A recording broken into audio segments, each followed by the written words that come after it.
મારું નામ પવન સોની, અમદાવાદથી. મારા લગ્નના 7મા મહિને મને GBS કરીને બીમારી થઈ હતી. એ બીમારીમાં મારા હાથ અને પગ બંને જતા રહ્યા હતા. કામ કરતાં અચાનક જ બંધ થઈ ગયા હતા. તો ઘણી પ્રોબ્લેમ હતી. ડૉક્ટરે એવું કીધું હતું કે લગભગ 9 મહિના તો એને પથારીમાંથી ઊભા થતા થશે અને 1.5-2 વર્ષે કદાચ ચાલતો થાય. એ બી કેવું 2-3 જણા પકડે તો ના, શક્યતા નહીં. લાખે એક જ જણને આ બીમારી થાય છે. અને બીમારી મને લગ્નના 7મા-8મા મહિના થઈ ગઈ હતી.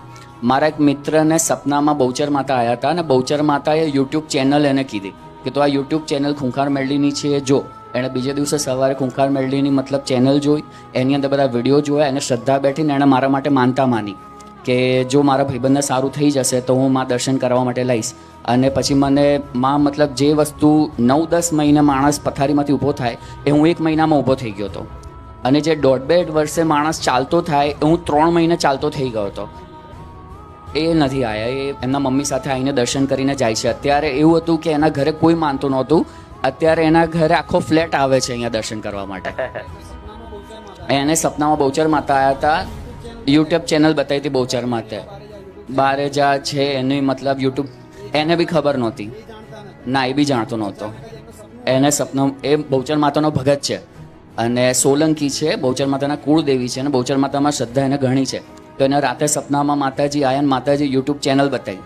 એણે બીજે દિવસે સવાર ઉઠીને બધા વિડીયો જોયા. તો વિડીયો જોયો તો એને મજા આવી. તો એણે પછી મારા માટે માનતા માની.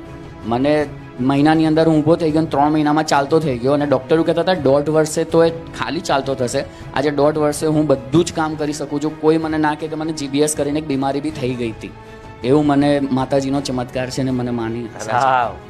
અને માં તમારો કોટી ધન્યવાદ એ માટે. આજે લાખો એવા ભૂલા પડેલા છોકરા હતા જેમાં કુળદેવીને ભૂલી ગયા હતા. આજે હજારો પેઢીની કુળદેવી તમારા માટે એટલો બધો આશીષ, એટલું બધું એને હરખ છે તમારા માટેમાં કે લાખો દીકરાઓને તમે કુળદેવી ના કર્યામાં. એમાં હું પણ આવ્યો માં કે મારી કુળદેવી એટલી પ્રસન્ન હતી. મારા કુળદેવીને દર્શન કરવા ગયો ત્યારે એટલા પ્રસન્ન હતા કે મારો છોકરો આવ્યો. એટલે માં એક સપનું હતું તમારા ચરણ મારે નમવું હતું માં. શું કરજે માં. વાવ.